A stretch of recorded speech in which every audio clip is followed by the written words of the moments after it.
I just had an email from somebody who said, I hope you find God in 2008, which is a very positive sentiment, and thank you very much for that. However, I hope you're wrong about it because, well, from what I've heard about God and the way he likes to do things, and particularly the kind of people that he tends to attract, well, all these things have combined to make me hope that he stays as far away from me as humanly or inhumanly possible. We are talking, of course, about the God of the desert, the God of death.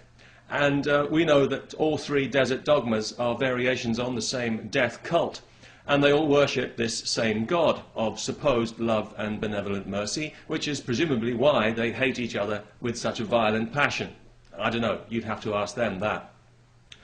Collectively, they're known as the children of Abraham because Abraham is the original patriarch to whom they all trace themselves back.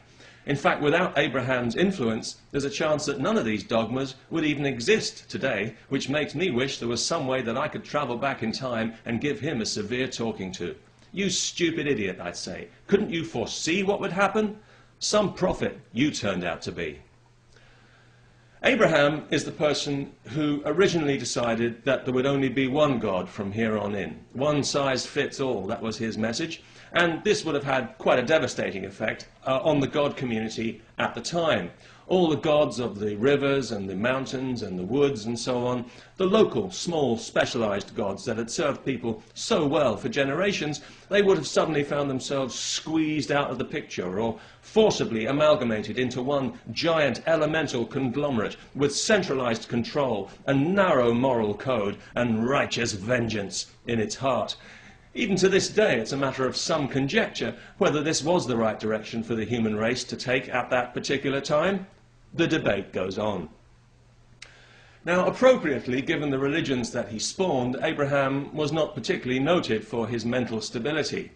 He was famously prepared to kill his own son because he heard God telling him to. Fortunately, God intervened at the last second and stayed his hand, proving what a just and merciful God he is, if you ignore the severe psychological trauma he's just inflicted on these two unfortunate people. Scarred both of them for life, no question about that. But that's pretty much par for the course, isn't it, for the Old Testament? Everyone ends up scarred, mentally, physically. Hardly anyone comes out of it in one piece. I mean, look at the treatment dished out to Adam and Eve, the very first people on the planet. They were punished for being true to their nature, the very nature that God endowed them with. He knew they were curious, he knew they had to be curious to survive, so he knew that they would eat that apple. You know, a cynical person might start to suspect that God only created us in the first place in order to punish us. Because this is the first lesson we learn in Genesis, that being human is a sin. We were punished and driven from paradise for the sin of being true to our nature. But we pulled ourselves together and we started on the Tower of Babel because we wanted to get up to heaven and have a look around. We were being curious, doing what comes naturally.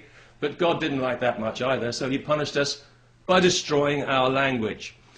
So here we are, we're barely just a few pages into the Bible, and already we've taken two massive body blows from our loving and merciful God.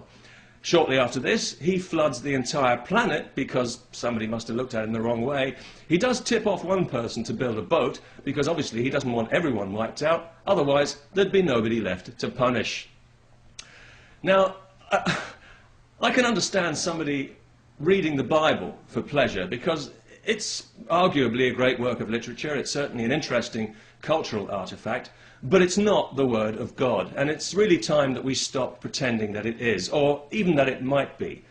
God is the main character in the book, and if you read it, you will quickly see this. He's an interesting personality, if a little crudely drawn. He's basically an attempt to put a human face on the creative life force. But unfortunately, we've saddled him with all our own petty prejudices and made him a bit too human for our own good. Because one thing I've noticed is that being human really only works for humans. It doesn't transfer at all well to deities. Human gods tend to be willful, violent, and unpredictable in a shallow, ego-driven kind of way. The only thing boundless about them is their eagerness to take offense, like so many of the sensitive souls who worship them. But if you're looking for offense, well then look no further than the Bible, surely one of the most offensive books that you could read. unless you believe that adulterers should be killed, or that it's okay to sell your daughter into slavery, or that anyone who works on the Sabbath should be stoned to death on the spot, maybe you're fine with all that, or with the fact that God repeatedly advocates mass murder. Granted, he doesn't specifically mention cluster bombs and cruise missiles, but no doubt this is where the fine art of biblical interpretation comes in. This guy's got a track record that would make Saddam look like Gandhi. In Deuteronomy 13, according to God, if you hear of a city where another god is worshipped, you must kill everybody in that city, men, women, children, babies, even cattle, and then you must burn that city to the ground. Oh, and by the way, thou shalt not kill. So I hope you can see why it is that I have trouble embracing this God of the desert, this God of death that you seem to be so fond of, and I hope you can understand why it is that I want absolutely nothing to do with him, whether he exists or not. I simply don't share his values. I find them to be quite literally inhuman. So I really don't care what he's got to say about anything. And if he came clumping down from heaven right now in a big pair of hobnail boots, waving the book of Judges in my face, I'd simply tell him what I tell every other evangelizing prick I meet. No thanks, I'm not interested in your phony salvation.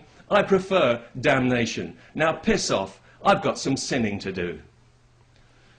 Peace, if that's not too blasphemous.